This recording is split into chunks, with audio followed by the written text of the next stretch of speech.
Movie స్టార్టింగ్‌లో మన movie hero అయిన డేవిడ్ తన గర్ల్ ఫ్రెండ్‌తో గొడవ పడుతూ ఉంటాడు. వీళ్ళిద్దరి మధ్యన 24 గంటలు కపుల్ ఫైట్స్ జరుగుతూనే ఉంటాయి. ఎక్కడికి వెళ్ళినా ఏం చేసినా సరే వీళ్ళిద్దరి మధ్యన గొడవలు మాత్రం ఆగవు. గర్ల్ ఫ్రెండ్‌కేమో పిల్లలు కావాలి. తను ఒక హ్యాపీ ఫ్యామిలీని జీవిద్దాం అనుకుంటుంది. డేవిడ్ దానికి కంప్లీట్ ఆపోజిట్‌గా ఆలోచిస్తాడు. అతనికి పిల్లలంటే అస్సలు నచ్చరు. అంతకు మించి అతను ఒక పెద్ద మ్యూజిషియన్ అవ్వాలనుకుంటున్నాడు. అతని డ్రీమ్ పైన మాత్రమే ఫోకస్ చేయాలనుకుంటున్నాడు. పిల్లల పైన జీరో ఇంట్రెస్ట్ ఉంది. ముందేమో డేవిడ్ ఒక బ్యాండ్ యొక్క మెంబర్‌గా ఉండేవాడు. కానీ డేవిడ్‌కి సరిగ్గా పాటలు పాడడం రావట్లేదు కాబట్టి ఆ బ్యాండ్ మెంబర్సే డేవిడ్‌ని వాళ్ళ బ్యాండ్ నుంచి తరిమేసి ఉంటారు. అప్పటి నుంచి ఇలాగ స్ట్రీట్స్ పైన మ్యూజిక్ వాయిస్తూ కొంచెం కొంచెం డబ్బుల్ని సంపాదిస్తూ ఉన్నాడు. ఇంటికి రావడం ఆలస్యం. డేవిడ్ ఇంకా తన గర్ల్ ఫ్రెండ్‌కి మధ్యన గొడవ స్టార్ట్ అయిపోతుంది. ఇవాళ కూడా వాళ్ళిద్దరి మధ్యన గొడవ చాలా పీక్స్‌కి వెళ్ళిపోతుంది.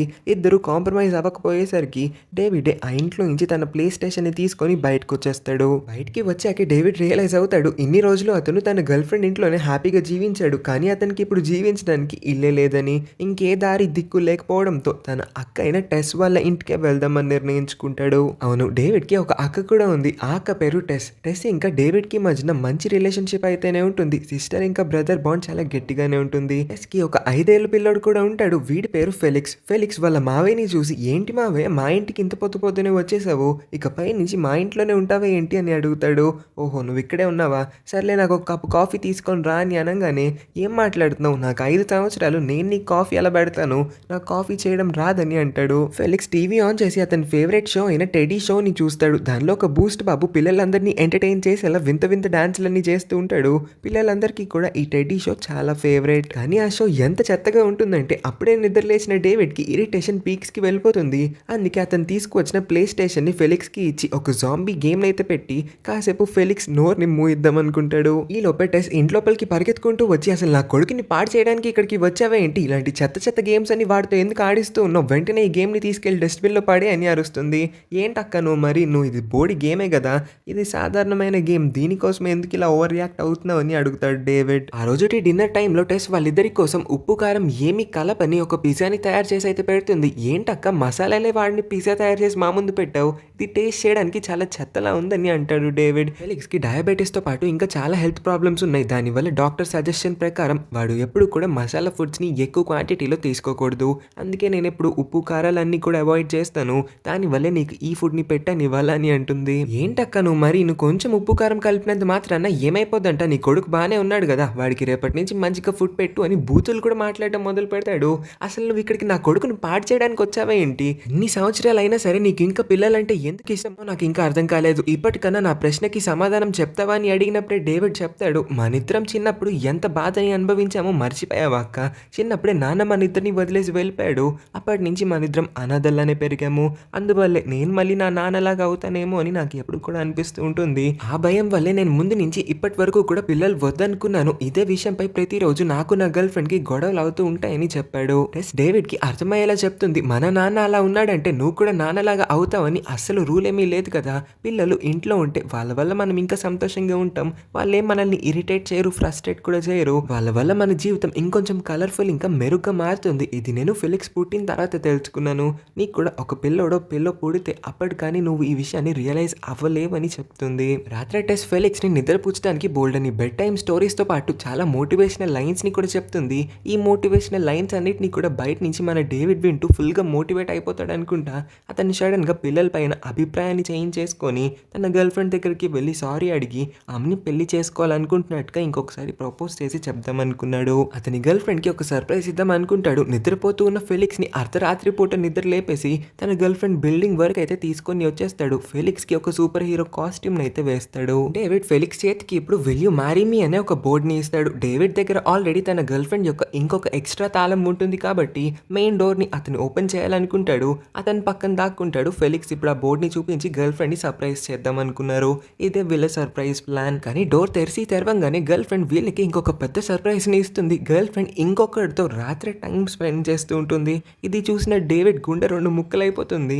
అతను షాక్లో తన గర్ల్ ఫ్రెండ్ని పచ్చి బూతులు తిట్టడం మొదలు పెడతాడు. లక్కీగా ఫెలిక్స్ కళ్ళు ఆ సూపర్ హీరో కాస్ట్యూమ్ వల్ల మూత పడిపోయినాయి కాబట్టి అతనికి ఏమీ కనిపించట్లేదు. అమ్మయ్య, లేకపోతే చిన్న పిల్లడు ఏమేం చూడాల్సి వస్తుందో ఏంటో. గర్ల్ ఫ్రెండ్ ఏమన్నా ఊరికే ఊరుకుంటుందో ఏంటి? ఒక్క పిల్లల విషయం వల్లేనేమి ఆమె డేవిడ్ని వదిలేలేదని. డేవిడ్ ఎందుకు పనికిరాని ఒక దత్తమ్మ. పెళ్లికి పిల్లలకి అస్సలు పనికిరాడు. అంతకు మించి అతను డబ్బులు కూడా సంపాదించలేని ఒక యదవని తిట్టి డేవిడ్ని అవమానించి నుంచి ఇంట్లోపల నుంచి అయితే బయటికి వెళ్ళిపోమని అరుస్తుంది. డేవిడ్ ఇప్పుడు వాళ్ళ అక్క అయిన టెస్ వాళ్ళ ఇంట్లో ఖాళీగా ఉండడం టెస్‌కి అస్సలు ఇష్టం లేదు. అందుకే డేవిడ్‌ని తొందరలో ఏదో ఒక జాబ్ వెతుక్కోమని అంటుంది. అంతకు మించి ఫెలిక్స్‌ని దగ్గరుండి చూసుకోవాల్సిన బాధ్యత కూడా డేవిడ్ పైన పడుతుందన్నట్టుగా చెప్పింది. అతనికి వేరే ఆప్షన్ లేదు కాబట్టి వాళ్ళ అక్క చెప్పిన మాటలన్నిటిని కూడా పాటించాల్సి ఉంటుంది. ఓ రోజు డేవిడ్ ఫెలిక్స్‌ని వాళ్ళ స్కూల్‌లో దింపడానికి వెళ్తాడు. క్లాస్ రూమ్ వరకు ఫెలిక్స్‌ని దింపడానికి డేవిడ్ అక్కడి వరకు వెళ్ళినప్పుడే ఫెలిక్స్ వాళ్ళ క్లాస్ టీచర్ అయిన మిస్ క్యారోలిని నోటీస్ చేస్తాడు. క్యారోలినే ఈ మూవీ యొక్క హీరోయిన్. క్యారోలిని చూసి చూడంగానే డేవిడ్ యొక్క కళ్ళు జిగేల్మంటాయి. ఎవరా ఈ అమ్మాయి ఇంత అందంగా ఉంది, కత్తి లాంటి మీ టీచర్ని ఇంతవరకు నాకు అసలు ఇంట్రడ్యూసే చేయలేదని ఫెలిక్స్‌ని అక్కడ దింపే వంకతో క్లాస్ రూమ్ లోపలికి వెళ్ళి క్యారోలిన్‌తో పులిహార కలపడం మొదలు పెడతాడు. డేవిడ్‌కి కంప్లీట్ ఆపోజిట్ క్యారోలిన్. తనకి పిల్లలంటే చాలా ఇష్టం. పిల్లలందరినీ కూడా చాలా ప్రేమతో చూసుకుంటుంది. క్యారోలిన్‌కి పిల్లలంటే ఇష్టం అని నోటీస్ చేయంగానే డేవిడ్ తన యాక్టింగ్‌ని మొదలు పెడతాడు. అసలు ఫెలిక్స్ వాళ్ళ మమ్మీ ఫెలిక్స్‌ని పట్టించుకొని కూడా పట్టించుకోదంట. అందుకోసమే ఫెలిక్స్‌ని తనే ప్రతిరోజు స్కూల్‌కి తీసుకొస్తూ ఉంటాడని, ఫెలిక్స్‌ని దగ్గరుండి చూసుకోవాల్సిన బాధ్యత అతనిదే అని క్లాస్ రూమ్‌లో ఉన్న పిల్లలందరినీ కూడా జాగ్రత్తగా చూసుకుంటూ ఉన్నట్టు బిల్డప్ ఇస్తూ ఉంటాడు. వెళ్లే ముందు కూడా డేవిడ్ యాక్టింగ్‌ని కంటిన్యూ చేస్తూ ఫెలిక్స్ సాయంత్రం నేను నిన్ను తీసుకువెళ్ళడానికి వస్తాను, అస్సలు వర్రీ కాకు, చాలా తొందరగానే వచ్చేస్తాను, టైం బాగా ఎంజాయ్ చేయి బాయ్ అని ఓవర్ యాక్షన్ చేసి అక్కడి నుంచి వెళ్ళిపోతాడు. డేవిడ్ నోటి నుంచి వచ్చిన మాటలన్నీ కూడా క్యారోలిన్ నిజమని అనుకుంటుంది. అందుకోసమే ఇప్పుడు క్యారోలిన్‌కి డేవిడ్ పైన ఒక పాజిటివ్ ఇంప్రెషన్ క్రియేట్ అవుతుంది. అతని పైన చిన్న రెస్పెక్ట్ యాంగిల్ కూడా తయారవుతుంది. సాయంత్రం స్కూల్ టైం అవ్వకముందే డేవిడ్ స్కూల్‌కి వచ్చి ఊడి పడతాడు. అక్కడ క్యారోలిన్ని కలిసి ఆమెతో మాట్లాడడానికి బోల్డ్ అని విధాలుగా ట్రై చేస్తాడు. అదే టైంకి క్యారోలిన్ని ఇంకొక టీచర్ అయితే వచ్చి కలిసి, మీరు ఎక్స్కర్షన్‌కి వెళ్దాం అనుకుంటున్నారు కదా, నీతో రావాల్సిన ఇంకొక టీచర్ సిక్ లీవ్ పెట్టింది, ఆవిడైతే రావట్లేదు, ఆవిడకి బదులు నువ్వు ఇంకొక టీచర్ని వెతుక్కోవాల్సి ఉంటుంది, లేకపోతే మీ పిక్నిక్ క్యాన్సిల్ అయిపోతుందని చెప్తుంది. డేవిడ్‌కి దొరుకుతుందే ఛాన్స్ అనుకుంటాడు. వేరొకళ్ళే ఎందుకు, నేనున్నాను కదా, నేను ఎలాగో రోజంతా ఏమీ చేసేదే ఉండదు, నేను రోజు ఖాళీగానే ఉంటాను కాబట్టి నేను మీతో పిల్లల్ని చూసుకోవడానికి ఆ ఫీల్డ్ ట్రిప్‌కి రావడానికి రెడీగా ఉన్నానని చెప్తాడు. క్యారోలిన్ కూడా డేవిడ్ మంచివాడే అనుకొని సరే ఓకే అని చెప్పేస్తుంది. ఇంటికి వచ్చిన తర్వాత టెస్ ఆశ్చర్యపోతుంది, ఇంత తొందరగా డేవిడ్‌కి ఒక మంచి జాబ్ ఎలా వచ్చేసిందా అని. టెస్ డేవిడ్‌కి ఫెలిక్స్‌కి ఉన్న హెల్త్ ప్రాబ్లమ్స్ అన్నిటి గురించి చెప్పి ఫెలిక్స్‌కి అప్పుడప్పుడు ఇలాంటి ఒక ఇంజెక్షన్ వేయాల్సి ఉంటుంది.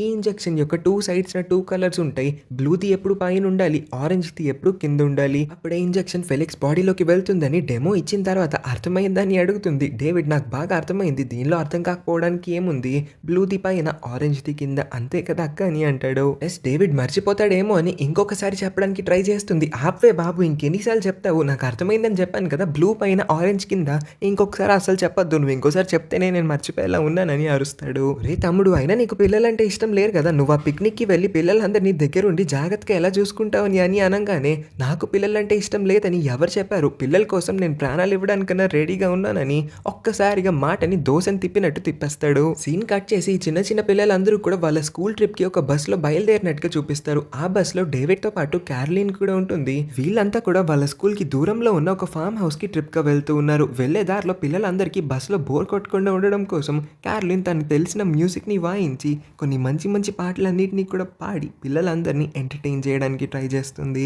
పిల్లలందరూ ఇప్పుడు టూర్ కోసం ఏ ఫామ్ హౌస్కి అయితే వెళ్ళబోతున్నారో అదే ఫామ్ హౌస్కి 5 కిలోమీటర్స్ దూరంలో ఒక ఆర్మీ బేస్ ఉన్నట్టుగా అయితే మనకి చూపిస్తారు. ఆ బేస్ యొక్క అండర్ గ్రౌండ్ రీజన్ లో ఇద్దరు సోల్జర్స్ దేనికోసమో వెతుకుతూ ఉంటారు. ఈ సోల్జర్స్ ఇంకా సైంటిస్ట్ అందరూ కూడా ఏదో ఒక జంతువు పైన రీసెర్చ్ చేసి ఉన్నారు.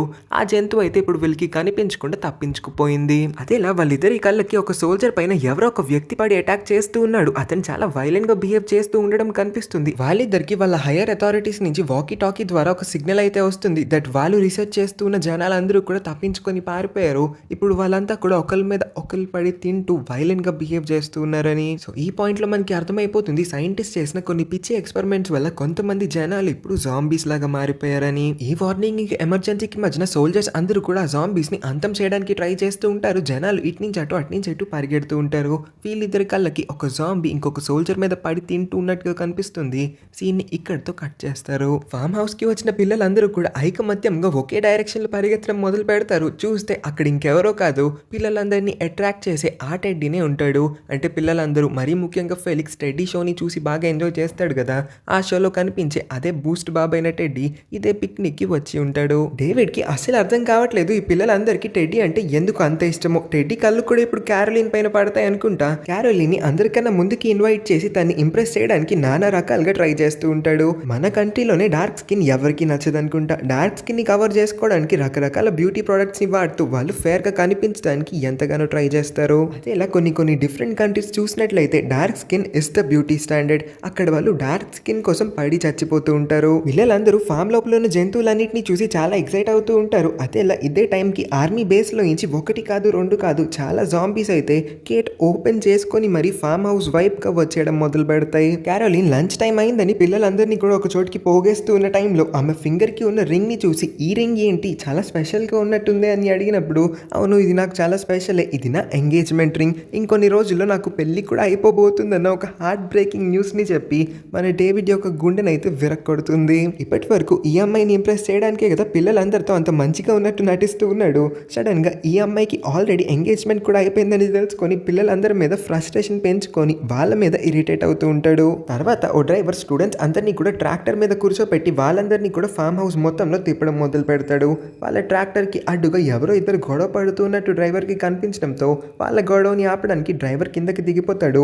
డ్రైవర్ వెనకాల క్యారోలిన్ ఇంకా డేవిడ్ కూడా ఏం జరుగుతుందో చూడడానికి ట్రాక్టర్ దిగుతారు. డ్రైవర్ అక్కడ ఏం జరుగుతుందో తెలుసుకోవడానికి కొంచెం ముందుకు వెళ్తేనే ఒక జాంబీ డ్రైవర్ పైన అటాక్ చేసేస్తుంది. క్యారోలిన్ మళ్ళీ వీళ్ళిద్దరు కూడా గొడవ పడుతున్నారేమో అనుకొని వాళ్ళ గొడవని ఆపడానికి, ఇంతమంది పిల్లలు ఉన్నప్పుడు మీరు ఇలా గొడవ పడితే పిల్లలు చెడిపోరు అని వాళ్ళిద్దరిని తిట్టడానికి 2 అడుగులు ముందుకు వేస్తుందో లేదో భయంకరమైన జాంబీ ఫేస్ ని చూడంగానే క్యారోలిన్ ఒక్కసారిగా అరుస్తుంది. క్యారోలిన్ వెంటనే డేవిడ్ ని ట్రాక్టర్ స్టార్ట్ చేయమని పక్కనే ఆమెకు ఒక వెపన్ దొరికేసరికి ఏం చేయాలో తెలియక ఆ భయంలో జాంబీ కడుపులో ఆ వెపన్ తో గట్టిగా గుచ్చి ఇలా జాంబీని ముందుకు తీసుకొని వెళ్ళి ఓ చెట్టుకైతే జాంబీని ఇరికించేస్తుంది. నీ మొహం చూడడానికి అసలు బాలేదు, ఇంత దరిద్రంగా ఉంది ఏంటి, ఈ మొహం పిల్లలు చూసుకుంటే దడుచుకుంటారని పక్కనే ఉన్న ఒక మాస్క్ లాంటి హ్యాట్ ని అయితే జాంబీ మొహాన్న వేసి తిరిగి మళ్ళీ ట్రాక్టర్ దగ్గరికి వచ్చేస్తూ ఉంటుంది. క్యారోలిన్ డేవిడ్ కి వినిపించేలా బండి తీ అని గట్టిగా అరుస్తూ ఉంటుంది. కానీ ఆ బండి ఏమన్నా కారా లేకపోతే బైకా, అదొక ట్రాక్టర్. డేవిడ్ కి ట్రాక్టర్ తోలడం రాదు కాబట్టి అతను ఆ బండిని స్టార్ట్ చేయడానికి చాలా ట్రై చేస్తూ ఉంటాడు. లక్కీలీ ఫెలిక్స్ యొక్క ఫేవరెట్ వెహికల్ ట్రాక్టర్ అంట. అవును, ఏ కారో సూపర్ బైక్ తన ఫేవరెట్ అయి ఉంటుంది అనుకుంటే అలా కాకుండా అతనికి ట్రాక్టర్ అంటే చాలా ఇష్టం అంట. ట్రాక్టర్ని ఎలా తోలాలో ఫెలిక్స్కి వచ్చు కాబట్టి వాళ్ళ మావయ్య గారికి ఇన్స్ట్రక్షన్స్ని ఇవ్వడం మొదలు పెడతాడు. ఫెలిక్స్ ఇచ్చిన ఆ ఇన్స్ట్రక్షన్స్ అన్నింటినీ ఫాలో అయిన డేవిడ్ ఆఖరికి ఆ ట్రాక్టర్ని అయితే స్టార్ట్ చేయగలుగుతాడు. క్యారోలిన్ కూడా పరిగెత్తుకుంటూ ట్రాక్టర్ లోపలికి ఎక్కేసుకొని ఊపిరి పీల్చుకుంటుంది. క్యారోలిన్ పిల్లలందరితో మాట్లాడుతూ, స్టూడెంట్స్ మీరు ఇక్కడికి వచ్చే కన్నా ముందు మీ అందరికీ నేను ప్రామిస్ చేశాను కదా మీ అందరితో ఒక మంచి ఆట ఆడిస్తా అని. మనం గేమ్ ఆడే టైం రానే వచ్చేసింది. ఇప్పుడు మనందరము కూడా ట్రైన్ గేమ్ ఆడదాము. ఈ గేమ్ యొక్క రూల్స్ చాలా సింపుల్. ముందు నా స్కర్ట్ పట్టుకొని ఒకరి వెనకాల ఒకళ్ళు, ఇంకొకరి వెనకాల ఇంకొకళ్ళు, అలా ఒక స్ట్రైట్ లైన్ ని ఫామ్ చేయండి. ఇంకా మీకు ఇక్కడ కనిపిస్తూ ఉన్న ఈ జాంబీస్ అన్నీ కూడా జస్ట్ ఫేక్ మాత్రమే. మన యొక్క ఈ గేమ్లో మన పైన అటాక్ చేయడానికి ట్రై చేస్తాయి, వీటికి అస్సలు దొరకకూడదు. ఇంకా మీరు వాటిని టచ్ చేయకండి, వాటిని మిమ్మల్ని టచ్ చేయనివ్వకండి. ఈ రూల్స్ అన్నీ కూడా మీకు అర్థమయ్యాయని అనుకుంటున్నాను. ఇంకా మనం మన గేమ్ని స్టార్ట్ చేద్దామని ఇంత పెద్ద ప్రాబ్లమ్ని ఒక చిన్న గేమ్ లాగా మార్చి పిల్లలందరి ముందు పెట్టేసరికి పిల్లలందరూ కూడా దీన్నే నిజమని అనుకున్నారు. పిల్లలందరూ కూడా ఒక లైన్ ని ఫామ్ చేసి నిదానంగా వెళ్ళిపోవడానికి ట్రై చేస్తూ ఉంటే అందరికన్నా వెనకాల డేవిడ్ అయితే ఉండిపోతాడు. అసలు వీళ్ళందరూ నన్ను లాస్ట్లో ఉంచేశారు, వీళ్ళకి అసలు బుద్ధి కూడా లేదనుకుంటా, వాళ్ళని వాళ్ళు ప్రొటెక్ట్ చేసుకోగలరు అనుకుంటా అని అనుకుంటాడు. కానీ ఫెలిక్స్కి మాత్రం ఏం భయం వేయట్లేదు. అతనికి మాత్రం ఇది జస్ట్ డేవిడ్ చూపించిన ఒక జాంబీ గేమ్ లానే కనిపిస్తుంది. అందుకోసమే అతను గేమ్ లోపల ఉన్నందుకు చాలా ఎక్సైట్ అవుతాడు. వీళ్ళంతా కూడా ఇప్పుడు ఫామ్ లోపలికి వచ్చేస్తారు. ఎందుకంటే ఆ ఫామ్ లోపలే వాళ్ళ యొక్క స్కూల్ బస్ అయితే ల్యాండ్ అయ్యి ఉంది. ఆ స్కూల్ బస్ వరకు చేరుకుంటే వాళ్ళు సేఫ్గా ఈ ప్లేస్ నుంచి అయితే వెళ్ళిపోగలుగుతారని అనుకుంటారు. కానీ అక్కడికి వచ్చి చూస్తేనే వాళ్ళ స్కూల్ బస్ చుట్టూ కూడా వందల జాంబీ సరౌండ్ అయి ఉండడంతో వాళ్ళకి భయం వేసి ఆ ప్లేస్ నుంచి డీవియేట్ అయ్యి ఇంకొక సేఫ్ ప్లేస్ని వెతకడానికి ట్రై చేస్తారు. ఆఖరికి వాళ్ళకైతే ఒక చిన్న గిఫ్ట్ షాప్ కనిపిస్తుంది.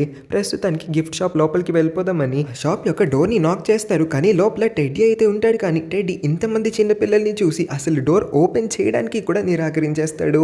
అవును, టెడ్డీ ఏమీ అంత మంచివాడు కాదు, జస్ట్ టీవీ లోపల మాత్రమే డాన్సులు వేస్తూ చిన్నపిల్లలందరినీ కూడా ఎంటర్టైన్ చేసినట్టు నటిస్తాడు.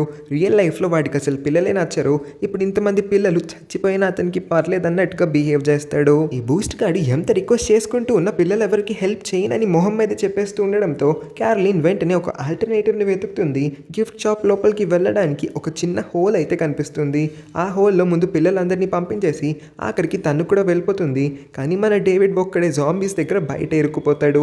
ఎలాగోలా వాటన్నిటి నుంచి తప్పించుకొని ఆ షాప్ యొక్క రూఫ్ టాప్ మీదకైతే ఎక్కుతాడు. క్యారోలిన్ ఇంకా పిల్లలందరూ కూడా గిఫ్ట్ షాప్ యొక్క ఒక చిన్న రూమ్ లోపల ఇరుక్కుపోతారు. వాళ్ళు మెయిన్ హాల్లోకి వెళ్ళడానికి టెడ్డీనే డోర్ ఓపెన్ చేయాల్సి ఉంటుంది. ఈ డోర్ని కూడా వేస్ట్ ఫెలో టెడ్డీ ఓపెన్ చేసేలానే కనిపించట్లేదు. లక్కీగా కరెక్ట్ టైంకి మన డేవిడ్ అయితే రూఫ్ టాప్ లోపల నుంచి దూకి టెడ్డీ మీద పడి టెడ్డీతో ఫైట్ చేసి వాడినైతే ఓడించేస్తాడు. ఆఖరికి ఆ డోర్ కూడా ఓపెన్ చేస్తారు. పిల్లలందరినీ లోపలికి రమ్మని పిలుస్తాడు. పిల్లలందరూ కొంచెం భయపడుతూ ఉండడంతో క్యారలిన్ వాళ్ళందరి దగ్గరికి వచ్చి అసలు భయపడకండి, ఇది జస్ట్ గేమే కదా, కొన్ని లెవెల్స్ దాటితే మనం ఈ గేమ్ నుంచి సేఫ్గా బయటపడగలుగుతాము. ఇంకా మనం లెవెల్ 1లోనే ఉన్నాం, తర్వాత లెవెల్ 2, ఆ తర్వాత లెవెల్ 3, ఇంకొన్ని లెవెల్స్లో మనం ఈ గేమ్ కంప్లీట్ చేసేయగలుగుతామని సిచ్యువేషన్ని సరిగ్గా హ్యాండిల్ చేస్తుంది. క్యారలిన్ పిల్లలందరినీ మోటివేట్ చేసేలా మాట్లాడుతుంటే వెనక నుంచి ఆ టెడ్డీ గాడేమో పిల్లలందరినీ భయపెట్టేలా, ఇప్పుడు మీరందరూ చచ్చిపోబోతున్నారు, మిమ్మల్ని కాపాడడానికి ఇక్కడికి ఎవరు రారని అరుస్తాడు. ఫెలిక్స్కి ఈ గేమ్ గురించి కొంచెం తెలుసని డేవిడ్ అప్పుడప్పుడు అతనితో ఈ గేమ్ ఆడిస్తూ ఉంటాడని, వీటన్నిటిని కూడా జాంబీస్ అని పిలుస్తారు. జాంబీస్ యొక్క సౌండ్ మనం విన్నామంటే వాటిని చంపేయాలి, అవి మనల్ని కరిసినాయి అంటే మనం కూడా జాంబీస్ లాగా మారిపోతాము, వాటిని షూట్ చేసినా పొడిచినా సరే అవి చావవు, వాటికి సరైన హెడ్ షాట్స్ని వేయాల్సి ఉంటుంది, లేకపోతే వాటి తలల్ని నరికేయాల్సి ఉంటుందని గేమ్ యొక్క రూల్స్ అన్నిటిని కూడా అక్కడ ఉన్న వాళ్ళందరితో కలిపి క్యారలిన్కి కూడా ఎక్స్ప్లెయిన్ చేస్తూ ఉంటాడు. చూశారు కదా పిల్లలు, ఫెలిక్స్ చెప్పినట్టు ఇది జస్ట్ గేమ్ మాత్రమే, మనం తొందరగా ఈ గేమ్ నుంచి బయట పడిపోబోతున్నామని అంటుంది. రెడ్డి మరొకసారి క్యారలిన్ మాటల్ని ఇంటరప్ట్ చేసి, ఏంటి బయటపడేది నీ బొంద, మనందరం కూడా బయటపడే ప్రసక్తే లేదు, పిల్లలు మీ టీచర్ మీకు అబద్ధం చెప్తుంది, మనందరినీ కూడా జాంబీస్ తినేస్తాయి, మనం కూడా జాంబీస్ లాగా మారిపోతాం, బయటికి వెళ్ళే అన్ని దారులు కూడా మూసుకుపోయినాయి, ఇంకా మీ టీచర్ చెప్పేదంతా పెద్ద అబద్ధం, ఇదేమీ ఒక గేమ్ కాదు, మనం రియల్ లైఫ్లోనే ఉన్నాము, మనందరం చచ్చిపోబోతున్నామని చాలా చాలా గట్టిగా అరిసి పిల్లలందరినీ ఇంకా పాపం భయపెట్టేస్తాడు ఎక్కువ. ఈ యదవుకి ఇలా చెప్తే అసలు వినిపించదు అనుకున్న క్యారలిన్ వెంటనే లెగిసి తన విశ్వరూపాన్ని చూపించి అక్కడే ఉన్న ఒక షార్ప్ ఆబ్జెక్ట్ని తీసుకొని వెళ్ళి టెడ్డీని గట్టిగా హక్ చేసుకొని, ఎర బండోడా, ఇందాక్కడి నుంచి నేను పిల్లలందరినీ శాంతపరుస్తుంటే నువ్వేంట్రా వాళ్ళందరినీ రెచ్చగొట్టేలా చేస్తున్నావు, వాళ్ళని భయపెడితే నీకేమొస్తుంది, కాసేపు నోరు మూసుకొని ఉండలేవా ఏంటి, నెక్స్ట్ టైం నుంచి నోరు తెరిచి ఒక్క మాట మాట్లాడినా సరే, చూసావు కదా ఎంత షార్ప్గా ఉందో, దీన్ని నీ కడుపులో గుచ్చి ఇక్కడికిక్కడే నీ పేగుల్ని బయటకు తీసి వాళ్ళందరి ముందు తినేస్తానని ఏది పడితే అది మాట్లాడి పాపం టెడ్డీని కూడా భయపెట్టి వాడి నోరు మూయిస్తుంది. డేవిడ్ ఆ షాప్లో దొరికిన కొన్ని స్నాక్స్ని తీసుకొని వచ్చి పిల్లలందరికీ ఇస్తాడు, కానీ ఫెలిక్స్కి మాత్రం ఆ స్నాక్స్ పాడవని చెప్తాడు. మావయ్య ఈ స్నాక్స్ తింటే నా ఆరోగ్యం చెడిపోద్దని చెప్పినా సరే ఉన్న వివేకద్ర కొంచెం అడ్జస్ట్ చేసుకొని ఫెలిక్స్తో ఆ స్నాక్స్ తినేలా చేస్తాడు. కాసేపటికే ఫెలిక్స్కి ఏదో ఒక ఎలర్జీ స్టార్ట్ అవుతుంది. ఫెలిక్స్ పాపం ఊపిరి కూడా పీల్చుకోలేకపోతాడు. ఫెలిక్స్కి అప్పుడప్పుడు ఇలానే అవుతూ ఉంటుంది. ఫెలిక్స్కి వేయాల్సిన ఇంజెక్షన్ తెచ్చావని క్యారలిన్ డేవిడ్ని అడిగినప్పుడు ఇదిగో నేను తీసుకువచ్చానని చూపిస్తాడు. ఇంకా వెంటనే క్యారలిన్ ఆ ఇంజెక్షన్ని తీసుకొని ఫెలిక్స్కి వేద్దాం అనుకుంటుంది, కానీ డేవిడ్ మా అక్క నాకు ఆల్రెడీ నేర్పించింది, ఈ ఇంజెక్షన్ ఎలా వేయాలో నాకు బాగా తెలుసని క్యారలిన్కి ఆ ఇంజెక్షన్ ఇవ్వకుండా అతనే ఫెలిక్స్కి ఇంజెక్షన్ వేద్దాం అనుకుంటాడు. కానీ టెస్ట్ చెప్పిన బ్లూ అప్ ఇంకా ఆరెంజ్ డౌన్ అనే ఆ రూల్ని పూర్తిగా మర్చిపోయి ఎగ్జాక్ట్ ఆపోజిట్ రివర్స్గా వేస్తాడు. ఇంజెక్షన్లో ఉన్న లిక్విడ్ మొత్తము కూడా ఫెలిక్స్ బాడీలోకి వెళ్ళడానికి బదులు డేవిడ్ చేతిలోకి వెళ్ళిపోతుంది. అలా డేవిడ్ ఇంజెక్షన్ని వేస్ట్ చేసేస్తాడు. ఫెలిక్స్ చాలా ఇబ్బంది పడుతూ ఊపిరి కూడా పీల్చుకోలేకపోతాడు. ఫెలిక్స్ బ్యాగ్లో ఇంకొక ఎక్స్ట్రా స్పేర్ ఇంజెక్షన్ ఉందంట, కానీ ఆ బ్యాగ్ ఇప్పుడు ట్రాక్టర్ లోపలే ఉంది. ట్రాక్టర్ వరకు ఎవరో ఒకరు వెళ్తే కానీ ఇంజెక్షన్ ఇక్కడి వరకు తీసుకురాలేరని వాళ్ళైతే అనుకుంటారు. డేవిడ్ ఫెలిక్స్ కోసం ఆ ఇంజెక్షన్ తీసుకురావడానికి ట్రాక్టర్ వరకు వెళ్దాం అనుకుంటాడు, కానీ ఫెలిక్స్ ఈలోపు డేవిడ్ చేపట్టుకొని మావయ్య మీరు ఎక్కడికి వెళ్ళకండి నాతోనే ఉండండి అని అడుగుతాడు. ఇది చూడంగానే క్యారలిన్ వెంటనే బయటికి పరిగెడుతుంది. జాంబీస్ అన్నిటి మధ్యలో నుంచి తప్పించుకొని వాటికి దొరకకుండా చాలా వేగంగా పరిగెడుతుంది. క్యారోలిన్కి కూడా లోపల భయం చాలా ఎక్కువగానే ఉంటుంది, కానీ ఎలాగైనా ఇంజెక్షన్ని ఫెలిక్స్ వరకు చేర్చాలన్న బలమైన సంకల్పం వల్లే తను ఇలాగే ఈ జాంబీస్ అన్నిటిని ఎదిరించడానికి ప్రయత్నిస్తుంది. ఒక పాయింట్లో క్యారలిన్ని 4 జాంబీస్ చుట్టుముట్టేస్తాయి. దగ్గరలోనే ఉన్న ఒక షావెల్ని తీసుకొని ఒక జాంబీ తలనైతే నరికేస్తుంది. ఆ జాంబీ అక్కడితోనే ఫినిష్ అయిపోవడం చూసి ఫెలిక్స్ మాటల్ని గుర్తు తెచ్చుకొని ఫెలిక్స్ చెప్పింది నిజమే అని అర్థం చేసుకొని అక్కడున్న మిగిలిన జాంబీస్ అన్నిటి తలల్ని కూడా తీసేస్తుంది. క్యారలిన్ ట్రాక్టర్ దగ్గరికి వచ్చి చూస్తే స్టూడెంట్స్ అందరి బ్యాగ్స్ కూడా అక్కడే ఉంటాయి. అన్ని బ్యాగ్స్ ఒకేలా ఉండడంతో ఏది ఫెలిక్స్ యొక్క బ్యాగ్ ఆమెకి అర్థం కాలేదు. ఓ మై గాడ్ షిట్, అసలు నేను ఈ క్వశ్చన్ అడగకుండా ఇక్కడికి ఎందుకు వచ్చాను అనుకుంటుంది. ఇంకేం చేస్తుంది, తన చేతిలో టైం అయితే లేదు. ఇంకో పక్క ఏమో ఫెలిక్స్ చాలా ఇబ్బంది పడిపోతూ ఉండడంతో అక్కడున్న అన్ని బ్యాగ్స్ని కూడా వెతికేస్తుంది. ఆఖరికి ఒక బ్యాగ్లో అయితే ఇంజెక్షన్ కనబడడంతో ఆ బ్యాక్ ప్యాక్ని తను తగిలించుకొని వెనక్కి తిరిగి చూస్తే చాలా జాంబీస్ క్యారలిన్ వైపు వచ్చేస్తూ ఉంటాయి. క్యారలిన్ చేతిలో అదే వెపన్ని పట్టుకొని తనకి తనే ఒక అవెంజర్ అనుకొని చాలా వేగంగా ఆ జాంబీస్ అన్నిటినీ కూడా ఓడించి వాటన్నిటితో ధైర్యంగా ఫైట్ చేసి అక్కడి నుంచి అయితే వచ్చేయడానికి ట్రై చేస్తుంది. ఇంకో పక్క ఫెలిక్స్ యొక్క క్షీణించిపోతూ ఉన్న ఆరోగ్యాన్ని చూసి డేవిడ్ కళ్ళంటూ కూడా నీళ్ళు వచ్చేస్తూ ఉంటాయి. డేవిడ్ ఏడుస్తూ ఫెలిక్స్ ని సారీ అడుగుతాడు. అతను ఒక ఇర్రెస్పాన్సిబుల్ పర్సన్ అని, అతని వల్ల ఇంత పెద్ద తప్పు జరిగింది, ఇంకెప్పుడు కూడా ఫెలిక్స్ తో అలాగా తప్పుగా బిహేవ్ చేయనని, ఫెలిక్స్ ని జాగ్రత్తగా చూసుకుంటా అని ప్రామిస్ చేస్తాడు. కరెక్ట్ టైంకి అయితే క్యారలిన్ హీరో లాగా అక్కడికి ఒక ఎంట్రీని ఇస్తుంది. క్యారోలిన్ యొక్క డ్రెస్ మొత్తం కూడా బ్లడ్ తో నిండిపోయి ఉంటుంది. వచ్చి రాగానే తను ఆ ఇంజెక్షన్ ని తీసి కరెక్ట్ డైరెక్షన్ లో ఫెలిక్స్ చేతికి అయితే ఆ ఇంజెక్షన్ ని పొడుస్తుంది. ఇప్పటికీ కానీ ఫెలిక్స్ యొక్క ఆరోగ్యం కొంచెం బెటర్ అవ్వదు. పిల్లలంతా కూడా క్యారలిన్ డ్రెస్ పైన ఉన్న ఆ బ్లడ్ని చూసి కొంచెం భయపడి ఇంత బ్లడ్ మీ డ్రెస్ పైన ఎలా ఉంది అని అడిగినప్పుడు క్యారోలిన్ తన స్టోరీని కంటిన్యూ చేస్తూ మీరందరూ లోపల ఉన్న టైంలో మీ బదులు నేను బయటికి వెళ్ళి లెవెల్ 2 ఆడేసి వచ్చాను. నా డ్రెస్ పైన ఉన్నది బ్లడ్ ఏమీ కాదు, ఇది జస్ట్ జామ్ మాత్రమే అని. ఆ లెవెల్ పేరు జామ్ ఫైట్ అని ఒక అబద్ధాన్ని చెప్తుంది. వాళ్ళందరిలో ఒకడు అయితే నాకు కూడా కొంచెం జామ్ ఇవ్వండి, నాకు బాగా ఆకలేస్తుందని చెప్పినప్పుడు ఒరే ఇది మీరు తినే జామ్ కాదురా, ఇది ఒక ఫేక్ జామ్ అని వాళ్ళందరితో ఆడుకోవడానికి గెంతడానికి వెళ్ళిపోతుంది. ఈ సీన్ మాత్రం డేవిడ్ కళ్ళకి స్లో మోషన్లో కనిపిస్తుంది. క్యారోలిన్ ఎంత అందంగా ఉందో, ఇంత క్లిష్టమైన పరిస్థితుల్లో కూడా తను ఎలా ఇంత హ్యాపీగా ఉండగలుగుతుందా అని డేవిడ్ ఆలోచనలో పడతాడు. పిల్లలందరూ గెంతుతూ అరుస్తూ ఉంటారు. టెడ్డీ వాళ్ళందరి నోర్ని ముయ్యమని గట్టిగా అరుస్తాడు. అప్పుడే వాళ్ళకి ఒక హెలికాప్టర్ సౌండ్ అయితే వినిపిస్తుంది. హెలికాప్టర్ ఖచ్చితంగా నాలాంటి ఒక సెలబ్రిటీని రెస్క్యూ చేయడానికి వచ్చి ఉంటుంది. మీ అందరూ ఇక్కడే తగలపడి జావండి, నేను వెళ్ళిపోతున్నానని టెడ్డీ అక్కడి నుంచి బయలుదేరడానికి సిద్ధమవుతాడు. స్టూడెంట్స్ అంతా కూడా టెడ్డీని తిట్టడం మొదలు పెడతారు. మేమంతా నువ్వే మా సూపర్ హీరో అనుకున్నాము, అలాంటిది నువ్వు ఇంత చెత్త ఫెలో అని ఇప్పటి వరకు మాకు తెలియదని టెడ్డీ పరువు పోయేలా మాట్లాడతారు. పిల్లలు ఏం చెప్పినా టెడ్డీ పట్టించుకునే స్థితిలో లేడు. అతని ప్రాణాలని అతను కాపాడుకోవాలనుకుంటున్నాడు. అంతే అతనైతే రూఫ్ టాప్ మీదకి వచ్చి హెలికాప్టర్కి అక్కడ అతను ఉన్నాడని సిగ్నల్స్ ఇవ్వడానికి ట్రై చేస్తాడు. యాక్చువల్గా హెలికాప్టర్ ఏమి టెడ్డీ లాంటి ఒక బోడీ సెలబ్రిటీని రెస్క్యూ చేయడానికి ఇక్కడికి రాలేదు. ఆర్మీ వాళ్ళంతానే అక్కడున్న జాంబీస్ని అంతం చేయడానికి హెలికాప్టర్ని పంపించి ఉంటారు. ఈ లోపే టెడ్డీ రూఫ్ టాప్ నుంచి స్లిప్ అయి కిందకి పడిపోతాడు. టెడ్డీ వెంటనే గిఫ్ట్ షాప్ యొక్క డోర్ దగ్గరికి వచ్చేసి లోపల ఉన్న పిల్లలతో పాటు క్యారోలిన్ ఇంకా డేవిడ్ అందరినీ కూడా ఆడుకుంటాడు. ఐఎమ్ సారీ, ఇందాక నేను మీ ఎవరిని లోపలికి రానివ్వలేదు, దయచేసి నన్ను లోపలికి రానివ్వండి, లేకపోతే నన్ను చంపేసేలా ఉన్నాయి ఇవన్నీ, నాకు చాలా భయం వేస్తుందని చాలా గట్టిగా అడుక్కోవడంతో వాళ్ళెవరికి జాలి కలగకపోయినా మన డేవిడ్కి జాలి కలుగుతుంది అనుకుంటా వెంటనే అతను రూఫ్ టాప్ మీద నుంచి వచ్చి టెడ్డీని లోపలికి లాగేస్తాడు. నెక్స్ట్ సీన్లో మనకు ఒక ఆర్మీ కమాండర్ని చూపిస్తారు. ఈ కమాండర్ తన సోల్జర్స్ అందరితో ఇప్పుడు ఒక ప్లాన్ని వేస్తాడు. వాళ్ళ ఆర్మీ బేస్ నుంచి తప్పించుకొని వెళ్ళిపోయిన జాంబీస్ అన్ని కూడా ఇప్పుడు ఫామ్ హౌస్ చుట్టుపక్కలలోనే ఉన్నాయి. సో ఒకసారి ఫామ్ హౌస్ యొక్క మ్యాప్ని ఓపెన్ చేసి చూస్తే ఎగ్జాక్ట్గా ఫామ్ హౌస్ మిడిల్లో ఉన్నది గిఫ్ట్ హౌస్ అయి ఉంటుంది. ఆ గిఫ్ట్ షాప్ పైన ఇప్పుడు వాళ్ళు ఒకవేళ బాంబ్ని వేసి ఆ ప్లేస్ మొత్తాన్ని ధ్వంసం చేయగలిగారంటే చుట్టుపక్కల ఉన్న జాంబీస్ అన్నీ కూడా చనిపోతాయని వీళ్ళు ఒక ప్లానింగ్ అయితే చేసుకున్నారు. వాళ్ళేమో ఫామ్ హౌస్కి ఎగ్జాక్ట్ మధ్యలో గిఫ్ట్ షాపే ఉండడంతో గిఫ్ట్ షాప్ని లేపేద్దాం అనుకుంటారు. కానీ ఈ పిల్లలంతా కూడా గిఫ్ట్ షాప్లోనే ఉన్నారన్న విషయం సోల్జర్స్ ఎవరికి తెలియదు కాబట్టి వాళ్ళ మిషన్ అయితే ఈ పాయింట్లో స్టార్ట్ అయిపోతుంది. రాత్రి అవుతుంది. పిల్లలందరూ ఏమో ఆకలేస్తుందని మారం చేస్తూ ఉంటారు. క్యారోలిన్ దగ్గర కూడా వాళ్ళకి ఫీడ్ చేయడానికి ఫుడ్ ఏమీ లేకపోవడంతో తనకి తెలిసిన కొన్ని పాటల్ని పాడి వాళ్ళందరినీ శాంతపరుస్తుంది. పిక్నిక్ స్పాట్ బయట పేరెంట్స్ అందరూ కూడా ఈ పాటికి వాళ్ళ పిల్లల గురించి ఆలోచించి కంగారు పడి వచ్చేసి ఉంటారు. కానీ ఆర్మీ సోల్జర్స్ ఎవరు కూడా పేరెంట్స్ని ఫామ్ హౌస్ లోపలికి వెళ్ళనివ్వట్లేదు. టెస్ కూడా డేవిడ్కి కాల్ చేయడానికి ట్రై చేస్తుంది కానీ సిగ్నల్ లేకపోవడంతో ఆ కాల్ అయితే డేవిడ్కి కలవదు. అందుకోసమే ఒక వాయిస్ మెసేజ్ని పంపిస్తుంది. నా కొడుకు ఎలా ఉన్నాడు, ఫెలిక్స్ ఇంకా నువ్వు ఇద్దరు బాగానే ఉన్నారు కదా, అసలు పిల్లలందరికీ ఏమైంది, ఇక్కడ పేరెంట్స్ అందరము కూడా బయట వెయిట్ చేస్తూ ఉన్నామని ఆ మెసేజ్ని ఎండ్ చేస్తుంది. రాత్రి ఫెలిక్స్కి నిద్ర పట్టట్లేదంటే డేవిడ్ ఫెలిక్స్ దగ్గరికి వచ్చి ఒక పాటను అయితే పాడతాడు. ఇదే పాట మా అమ్మ కూడా పాడుతూ ఉండేది, ఈ పాట నీకెలా తెలుసు మావయ్య అని అడిగినప్పుడు మా అక్క నీకే అమ్మ ఏంట్రా, నాకు కూడా అమ్మ లాంటిదే, మా నాన్న మమ్మల్ని చిన్న వయసులోనే వదిలేసి వెళ్ళిపోయాడు, ఆ టైం నుంచి అక్కే నన్ను సొంత కొడుకులాగా పెంచింది, అయినా సరే మీ అమ్మ నిజంగానే ఒక సూపర్ హీరో అని కొంచెం ఎమోషనల్గా ఇంకా సెంటిమెంటల్గా మాట్లాడతాడు. ఫెలిక్స్ అయితే ఇంకా నిద్రలోకి జారుకుంటాడు. వీళ్ళిద్దరి మాటలన్నింటినీ వింటూ ఉన్న క్యారోలిన్ కొంచెం ఎమోషనల్ అవుతుంది. ఆ తర్వాత డేవిడ్ ఇంకా క్యారోలిన్ కి మధ్యన డిస్కషన్ స్టార్ట్ అవుతుంది. ఇక్కడే క్యారోలిన్ తన స్టోరీని చెప్తుంది. ఆమె ఫింగర్ కి ఉన్నదేమి ఆమె ఎంగేజ్మెంట్ రింగ్ కాదంట, అది జస్ట్ ఒక నార్మల్ రింగ్ మాత్రమే. ఇంకా తను ఒక పల్లెటూరులో ఉండేది, తన విలేజ్ నుంచి తను పారిపోయి వచ్చి మరి ఈ సిటీలో సెటిల్ అవుదాం అనుకుంది. యాక్చువల్గా క్యారోలిన్కి కూడా చిన్నప్పటి నుంచి ఒక మ్యూజిషియన్ అవ్వాలని ఉండేది, అందుకే తను ఒక బ్యాండ్లో జాయిన్ అవ్వడానికి సిటీకి వచ్చింది. ఆ బ్యాండ్ మెంబర్స్ క్యారోలిన్ పట్టించుకోవడం పక్కన పెడితే వాళ్ళు సెక్యూరిటీ గార్డ్స్ని పిలిపించి క్యారోలిన్ కంపెనీ నుంచి బయటికి తరిమించేసి ఉంటారు.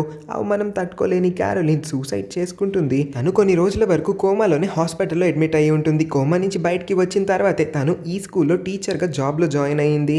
ఆ పాయింట్ నుంచి ఇంకా పిల్లలందరి వల్ల తన జీవితం చాలా సంతోషంగా మారిందని చెప్పింది. డేవిడ్ అతని నిజాన్ని కూడా బయట పెడతాడు. యాక్చువల్గా అతను కూడా ఒక సింగర్ అవ్వాలనుకున్నాడు, కానీ అతనికి పాటలు పాడడం పెద్దగా సరిగ్గా రాకపోవడంతో తను ఒక బ్యాండ్లో ఉండేవాడు. ఆ బ్యాండ్ మెంబర్స్ అందరూ కూడా తన్ని ఆ బ్యాండ్ నుంచి తరిమేశారని. ఈ పాయింట్లోనే మనకి అర్థమవుతుంది డేవిడ్ ఇంకా క్యారోలిన్ల మ్యూజిక్ ఇంట్రెస్ట్తో పాటు వాళ్ళిద్దరి యొక్క లైఫ్ చాయిసెస్ కూడా సిమిలర్గానే ఉన్నాయి. సోల్జర్స్ అందరూ కూడా ఫామ్ హౌస్ని సరౌండ్ చేసేస్తారు. ఇంకొక గంట సేపట్లో ఫామ్ హౌస్ మధ్యలో ఉన్న ఆ గిఫ్ట్ షాప్ పైన బాంబ్ వేసి ఫామ్ హౌస్ మొత్తాన్ని కూడా తగలపెట్టేద్దాం అనుకుంటారు. డేవిడ్ దగ్గర ఒక ప్లాన్ ఉందని ఆ ప్లాన్ని టెడ్డీ ఇంకా క్యారోలిన్కి చెప్పడం మొదలు పెడతాడు. వీళ్ళ ముగ్గురులో ఇప్పుడు ఎవరో ఒకరు బయటికి వెళ్ళి అక్కడెక్కడో పార్క్ చేసిన ఆ ట్రాక్టర్ని గిఫ్ట్ షాప్ వరకు తీసుకొని వచ్చి పిల్లలందరినీ ఆ ట్రాక్టర్లో కూర్చోపెట్టి ఈ ప్లేస్ నుంచి వాళ్ళు సేఫ్గా తీసుకువెళ్ళిపోదామని టెడ్డీ వంక పెడతాడు. అతను జాంబీస్ అన్నిటి నుంచి తప్పించుకొని గిఫ్ట్ షాప్ నుంచి ట్రాక్టర్ వరకు పరిగెత్తలేడని, ఇంకా పిల్లలందరికీ ఇప్పుడు క్యార్లిన్ అవసరం ఉంది కాబట్టి క్యార్లిన్ కూడా బయటికి వెళ్ళలేదని, సర్లే అయితే మీ ఇద్దరు వెళ్ళలేకపోతే నేనే వెళ్తానని డేవిడ్ అంటాడు. కానీ టెడ్డీ ఇప్పటికీ కూడా మాట వినకుండా ట్రాక్టర్ అయితే చాలా స్లోగా వెళ్తుంది. దారిలో వచ్చేటప్పుడు నా పెద్ద వ్యాన్ని చూసారని అనుకుంటున్నాను, నా వ్యాన్ చాలా పెద్దగా ఉంటుంది, నా వ్యాన్ చాలా స్పీడ్గా కూడా వెళ్తుంది. ఆ వ్యాన్ని ఒకవేళ మనం గనుక ఇక్కడ వరకు తీసుకురాగలిగితే పిల్లలందరినీ రూఫ్ టాప్ నుంచి ఆ వ్యాన్ లోపలికి ఎక్కించి చాలా వేగంగా మనం ఈ ఫామ్ హౌస్ నుంచి బయట పెడగలుగుతామని ఇంకొక సజెషన్ అయితే సజెస్ట్ చేస్తాడు. డేవిడ్ ఇంకా టెడ్డీ ఇద్దరు కూడా గిఫ్ట్ షాప్ వరకు వ్యాన్ని తీసుకురావడానికి రూఫ్ టాప్ పైకి అయితే వస్తారు. టెడ్డీ మళ్ళీ పిచ్చోడ్లాగా కాలు స్లిప్ అయి కింద పడతాడు. ఇది ఆల్మోస్ట్ మూడోసారి అనుకుంటా. వీడికి ఎన్నిసార్లు కింద పడినా బుద్ధి రాదు. టెడ్డీ కింద పడిపోయిన తర్వాత డేవిడ్ జాంబీస్ అన్నిటిని ఇంకొక డైరెక్షన్లోకి డిస్ట్రాక్ట్ చేసి టెడ్డీ దారిని అయితే క్లియర్ చేస్తాడు. టెడ్డీ చాలా వేగంగా పరిగెత్తుకుంటూ వ్యాన్ లోపలికి వచ్చి కూర్చుండిపోయి డోర్స్ అన్నిటినీ కూడా లాక్ చేసేస్తాడు. టెడ్డీ వెనకాలే డేవిడ్ కూడా వచ్చి, బ్రదర్ ఏంటి డోర్స్ లాక్ అయి ఉన్నాయి అనుకుంటా, ఫాస్ట్గా డోర్ లాక్స్ని ఓపెన్ చేయని అడిగినప్పుడు, ఏంటి నేను డోర్ ఓపెన్ చేస్తా అనుకుంటున్నావా ఏంటి, పిల్లలంటే అసలు ఇష్టం లేదని నేను ముందే చెప్పాను కదా, అలాంటి పిల్లల కోసం నా లైఫ్ని రిస్క్లో పెట్టి మరి నేను బయటికి ఎలా వస్తా అనుకున్నావు, ఇంకా నేను ఇక్కడి నుంచి వెళ్ళాలనుకుంటున్నాను, టాటా బాయ్ బాయ్ అని అంటాడు. కానీ అదే టైంకి వ్యాన్లో ఆల్రెడీ ఒక జాంబీ ఉన్నట్టుగా చూపిస్తారు. ఆ జాంబీ ఇప్పుడు టెడ్డీ పైన పడి టెడ్డీని కూడా ఒక జాంబీ లాగా మార్చేస్తుంది. అమ్మయ్య ఈ బండోడి పీడ విరగడ అయిపోయింది. చివరికి డేవిడ్ని స్పాట్ చేసిన జాంబీస్ అన్ని కూడా డేవిడ్ కోసం డేవిడ్ దగ్గరికి వచ్చేస్తూ ఉంటే డేవిడ్కి భయం వేసి అతను వ్యాన్ పైకి ఎక్కిపోతాడు. లక్కీగా అతను బయటికి రావడంతో సిగ్నల్ అయితే ఫోన్కి కలుస్తుంది. అతని ఫోన్కి టెస్ట్ నుంచి ఒక కాల్ అయితే వస్తుంది. అక్క ఎలా ఉన్నావు అక్క, మేము బాగానే ఉన్నాము, నీ కొడుకు కూడా సేఫ్గానే ఉన్నాడు అక్క, నేను నీ కొడుకు ఏమీ కానివ్వను, వాడు నీ కొడుకే కాదు నాకు కూడా కొడుకు లాంటి వాడే, ఇంకా నువ్వు వాడికే తల్లివి కాదు నాకు కూడా అమ్మ లాంటి దానివే, తొందరలోనే ఈ ప్లేస్ నుంచి మేమందరం కూడా సురక్షితంగా బయటికి వచ్చేస్తాం, నువ్వు కూడా జాగ్రత్తగా ఉండక్క అని కొంచెం ఎమోషనల్గా మాట్లాడి టెస్ట్ కళ్ళంటూ కూడా నీళ్ళు వచ్చేలా చేస్తాడు. ఇంకేమన్నా మాట్లాడదాం అనుకునే లోపే డేవిడ్ చేతి నుంచి ఒక జాంబీ ఫోన్ అయితే లాగేస్తుంది. ఆ ఫోన్ కింద పడిపోతుంది. ఇంకో పక్క టీచర్ ఇంకా స్టూడెంట్స్ అందరూ కూడా డేవిడ్ వ్యాన్ తీసుకొని వస్తాడేమో అని వెయిట్ చేస్తూ ఉంటారు. కానీ బయటికి చూస్తే జాంబీస్ తప్ప మనుషులు ఎవరు కూడా వాళ్ళని సేవ్ చేయడానికి వస్తూ ఉన్నట్టుగా ఏ సిగ్నల్ వాళ్ళకి కనిపించట్లేదు. క్యారోలిన్కి ఒక చిన్న పిల్ల చెప్తుంది, మనందరిలో ఒక్కడు తక్కువయ్యాడు, వాడు ఇంకెవరో కాదు ఫెలిక్సే. ఫెలిక్స్ ఆ చిన్న హోల్ లోపల నుంచి బయటికి వెళ్ళిపోయాడని అనగానే క్యారోలిన్లో టెన్షన్ మొదలవుతుంది. చూస్తే ఫెలిక్స్ వాళ్ళ మావయ్యని కాపాడడానికి ఆ హోల్ నుంచి నిజంగానే ఒక సూపర్ హీరో కాస్ట్యూమ్ని వేసుకొని జాంబీస్ అంటే అస్సలు భయం లేకుండా బయటకైతే వచ్చేస్తాడు. అతను ఇంకా ఇదంతా ఒక గేమ్ అనుకుంటూ ఉన్నాడు. గేమ్లో జాంబీస్ని ఎలా అయితే చంపుతాడో ఇప్పుడు కూడా ఆ జాంబీస్ అన్నిటిని అలానే చంపేద్దామని ఏదో అనుకోని అయితే పాపం బయటికి వచ్చేస్తాడు. ఫెలిక్స్ జాంబీస్ కాలంతా కూడా లేకపోవడంతో అతను ఏ జాంబీని ఏమీ చేయలేకపోతాడు. అతనికి తెలిసిన ఒకే ఒక్క విద్య ట్రాక్టర్ని డ్రైవ్ చేయడం. సో ట్రాక్టర్ మీదకి ఎక్కి కూర్చొని అతని ఫుల్ నాలెడ్జ్ని వాడి ట్రాక్టర్ని స్టార్ట్ చేసి వాళ్ళ మావయ్య ఉన్న లొకేషన్కి అయితే వచ్చేస్తాడు. చూస్తే వాళ్ళ మావయ్య ఏమో ఆ జాంబీస్ అన్నిటి నుంచి ఎలా తప్పించుకోవాలో తెలియక చాలా ఇబ్బంది పడిపోతూ ఉంటాడు. దేవుడిలాగా ఫెలిక్స్ అక్కడికి రావడంతో డేవిడ్ పరిగెత్తుకుంటూ ట్రాక్టర్ లోపలికి ఎక్కిపోయి, ఒరే కరెక్ట్ టైంకి వచ్చేవరా, నా ప్రాణాన్ని కాపాడడానికి దేవుడిని ఇక్కడికి పంపించాడేమో అని ఫెలిక్స్ని పొగడ్డం ఆపలేకపోతాడు. పొగడేస్తూనే ఉంటాడు. గిఫ్ట్ షాప్ చుట్టూ ఇప్పుడు జాంబీసే ఉంటాయి. క్యారోలిన్కి పిల్లలందరినీ ఎలా ప్రొటెక్ట్ చేయాలో అర్థం కాక చిన్నగా బాధేస్తుంది. ఏదో ఒక సౌండ్ రావడంతో పిల్లలందరినీ ఒక సైడ్కి వచ్చేయమంటుంది. అదే టైంకి వాల్స్ అన్నిటిని పగలగొట్టుకుంటూ వీళ్ళిద్దరూ ఒక ట్రాక్టర్ని వేసుకొని అయితే గిఫ్ట్ షాప్ లోపలికి వచ్చేస్తారు. క్యారోలిన్ వెంటనే పిల్లలందరినీ ట్రాక్టర్ మీదకి ఎక్కించేస్తుంది. ట్రాక్టర్ అయితే ఆఖరికి రోడ్ మీదకి వచ్చేస్తుంది. కానీ ఆ జాంబీస్ అన్ని కూడా వీళ్ళ వెనకాలే పడతాయి. ట్రాక్టర్ వెనకాలే నిదానంగా నడుచుకుంటూ వచ్చేస్తాయి. ఈ అమెరికన్ జాంబీస్ ఎప్పుడు ఇంతే, చీమల కన్నా చాలా స్లోగా నడుస్తూ ఉంటాయి. అదే ఏ కొరియన్ షో చూసామంటే కొరియన్ జాంబీస్ చాలా వేగంగా మనుషుల కన్నా స్పీడ్గా పరిగెత్తుకుంటూ వచ్చి వాళ్ళ మీద పడి వాళ్ళని అటాక్ చేసి మరి వాళ్ళని జాంబీలాగా మార్చేస్తాయి. ఈ జాంబీస్ ఎంత పిచ్చివో మీరే చూడండి. క్యారోలిన్ ఒక పాట పాడి పాటని ఎండ్ చేస్తుంది. స్టూడెంట్స్ అందరూ కూడా క్యారోలిన్ పాట పాడింది కాబట్టి క్లాప్స్ని అయితే కొడతారు. స్టూడెంట్స్తో పాటు పిచ్చి జాంబీస్ కూడా క్లాప్స్ని కొడుతూ క్యారోలిన్ని ఎంకరేజ్ చేస్తాయి. ఇప్పుడు ట్రాక్టర్ స్లోగా రోడ్ పైన వెళ్తూ ఉన్న టైంలో ట్రాక్టర్ సౌండ్ విన్న జాంబీస్ అన్నీ కూడా నిదానంగా ట్రాక్టర్ వెనకాల వచ్చేస్తూ ఉంటాయి. హెడ్ కమాండర్తో పాటు సోల్జర్స్ అందరూ కూడా ఇదే రోడ్ యొక్క ఇంకొక పక్క నుంచి ఈ సీన్ మొత్తాన్ని చూస్తారు. ట్రాక్టర్లో ఒక అబ్బాయి ఇంకా ఒక అమ్మాయి మాత్రమే ఉన్నారు. వాళ్ళు ఇంతసేపు ఫామ్ హౌస్లో ఉన్నారంటే ఖచ్చితంగా వాళ్ళు కూడా ఈ జాంబీ వైరస్ వల్ల ఇన్ఫెక్ట్ అయ్యి ఉంటారు. మనం మొత్తం అందరినీ కూడా చంపేద్దాం, వాళ్ళిద్దరినీ కూడా చంపేయండి, నో ప్రాబ్లం అని తన సోల్జర్స్ అందరికీ కూడా కమాండ్ చేస్తాడు. సోల్జర్స్ అంతా కూడా వాళ్ళ గన్స్ని పట్టుకొని షూట్ చేద్దాం అనుకునే కరెక్ట్ టైంకి వాళ్ళందరికీ కూడా పిల్లల యొక్క పాట పాడుతున్న వాయిస్ వినిపిస్తుంది. ట్రాక్టర్ వాళ్ళ దగ్గరికి అప్రోచ్ అయినప్పుడే ట్రాక్టర్లో చాలా మంది చిన్న చిన్న పిల్లలు కూడా ఉన్నారని నోటీస్ చేసి కమాండర్ చిన్న పిల్లల్ని షూట్ చేద్దాం అనుకునే ఆలోచనని డ్రాప్ చేస్తాడు. ట్రాక్టర్ వాళ్ళని క్రాస్ చేసి కొంచెం ముందుకు వెళ్ళిపోయిన తర్వాత సోల్జర్స్ అందరూ కూడా అటువైపుగా వస్తున్న జాంబీస్ అన్నిటిపైన ఓపెన్ ఫైర్ చేసి వాటన్నిటిని చంపేస్తారు. కాసేపటికి అక్కడికి వచ్చిన మిలిటరీ ఎయిర్ క్రాఫ్ట్స్ కొన్ని బాంబ్స్ని ఆ జాంబీస్ మీదకి వదులుతూ ఉన్నప్పుడు ఈ పిల్లలంతా తర్వాత ఆ పొగలు ఇంకా మంటల్ని చూసి అబ్బా! దివాళీ అప్పుడే వచ్చేసిందా ఏంటి? క్రాకర్స్ ఏంటి ఇంత బాగా వెలిగిపోతున్నాయి? నాకు ఈ ఫైర్ వర్క్ షో రోజు కావాలని అడుగుతూ ఉంటారు. క్యారోలిన్ ఇంకా డేవిడ్ ఇద్దరు కూడా మింగిల్ అయిపోతారు. స్టూడెంట్స్ అంతా కూడా మనం ఈ గేమ్ యొక్క అన్ని లెవెల్స్‌ని కంప్లీట్ చేసేసాము. జాలీ అని అరుస్తూ ఉంటారు. కానీ ఎంతోసేపు వీళ్ళ సంతోషం ఉండదనుకుంటా సోల్జర్స్ అందరూ కూడా పిల్లలందరినీ ఎత్తుకెళ్ళిపోవడంతో పాటు డేవిడ్ ఇంకా క్యారోలిన్‌ని కూడా ట్రక్ లోపలికి ఎక్కించుకొని వాళ్ళ మిలిటరీ బేస్‌కి తీసుకొని వెళ్ళిపోతారు. కమాండర్ పిల్లలందరి పేరెంట్స్ దగ్గరికి వచ్చి మీ పిల్లలందరూ కూడా సురక్షితంగా సేఫ్‌గానే ఉన్నారు. వాళ్ళందరినీ సేఫ్‌గా ఉంచింది ఇద్దరు టీచర్స్ డేవిడ్ ఇంకా క్యారోలిన్ అంట. వాళ్ళిద్దరి వల్లే ఇప్పుడు మీ పిల్లలందరితో కూడా ప్రాణాలతో ఉన్నారు. అయినా నాకు ఇంకా అర్థం కాలేదు అన్ని వందల జాంబీస్ నుంచి పిల్లలందరినీ వాళ్ళిద్దరూ మాత్రమే ఎలా సేవ్ చేయగలిగారా అని. అయినా సరే మీ పిల్లల్ని ఒక 48 అవర్స్ మేము క్వారంటైన్‌లో ఉంచాలనుకుంటున్నాము. సో ఎటువంటి ఇంటరప్షన్‌ని కల్పించకండి ప్లీజ్ అని రిక్వెస్ట్ చేసుకుంటాడు. కొంచెం కంగారు పడుతుంది. పిల్లలందరూ కూడా భయంకరమైన దృశ్యాల్ని చూసి వచ్చి ఉంటారు. వాళ్ళు ఇప్పటికీ కూడా భయపడుతూ ఉండొచ్చు. వెంటనే మమ్మల్ని వాళ్ళని కలవనివ్వండి అని. కానీ ఆఫీసర్ మాత్రం మీ పిల్లలు అసలు భయపడుతూ ఉన్నట్టు నాకు కనిపించట్లేదు. వాళ్ళందరూ లోపల మస్తీ మజా చేసుకుంటూ ఉన్నారని చెప్పినప్పుడు ఏం మాట్లాడుతున్నారు మీరు? ఇంత భయంకరమైన సంఘటన జరిగిన తర్వాత పిల్లలందరూ అంత హ్యాపీగా ఎలా ఉంటారని పేరెంట్స్ అందరూ ఆశ్చర్యపోతారు. కట్ చేసి మనకి డేవిడ్ ఇంకా క్యారోలిన్ని చూపిస్తారు. ఒకళ్ళు మ్యూజిక్ వాయిస్తూ ఉంటే ఇంకొకళ్ళు పాటలు పాడుతూ పిల్లలందరినీ కూడా ఫుల్గా ఎంటర్టైన్ చేస్తారు. ఒక్క పిల్లోడు మొహంలో కూడా మనకి భయం కనిపించదు. అందరూ ఫుల్గా హ్యాపీగా ఉంటారు. అక్కడికి వచ్చిన పేరెంట్స్ అందరూ కూడా ఇంకా షాక్లోనే ఉంటారు. అంతమంది పిల్లల్ని ఇద్దరు టీచర్స్ ఎలా హ్యాండిల్ చేయగలిగారు? ఈ పాయింట్లో కూడా పిల్లలందరినీ ఎలా ఇంత హ్యాపీగా ఉంచగలుగుతున్నారా అని. ఆఖరికి పిల్లలంటే అస్సలు ఇష్టం లేని మన డేవిడ్ యొక్క మైండ్ కూడా పూర్తిగా చేంజ్ అయిపోయి ఉంటుంది. ఈ పాయింట్ తర్వాత అతనికి పిల్లలపైన స్పెషల్ ఇంట్రెస్ట్ కూడా కలుగుతుంది. వాళ్ళ అక్క ఇది మొత్తాన్ని బయట నుంచి చూస్తూ తన తమ్ముడి విషయంలో చాలా ప్రౌడ్గా కూడా ఫీల్ అవుతుంది. ఇదే హ్యాపీ ఎండింగ్ సీన్ని ఇచ్చి అందరూ సేఫ్గా బయట పడగలిగారన్నట్టుగా చూపించి ఈ స్టోరీని అయితే ఎండ్ చేస్తారు. ఈ మూవీ ఇంకా నా ఎక్స్ప్లెనేషన్ మీకు నచ్చినట్లయితే అస్సలు మర్చిపోకుండా ఈ వీడియోకి ఒక లైక్ చేసి మన ఛానల్ని కూడా సబ్స్క్రైబ్ చేసుకోండి. పక్కనే ఉన్న నోటిఫికేషన్ బెల్ని కూడా ఆన్ చేసుకొని ఉంచండి. ఇంకా ఇంట్రెస్ట్ ఉంటే మన ఛానల్లో ఉన్న మిగతా జాంబీ మూవీస్ని కూడా చెక్ చేయడానికి ట్రై చేయండి. ఫ్యూచర్లో కూడా మీకోసం బోల్డ్ అని మంచి జాంబీ స్టోరీస్ తీసుకొని వస్తాను కంటిన్యూస్గా. So please consider subscribing. Thank you for watching.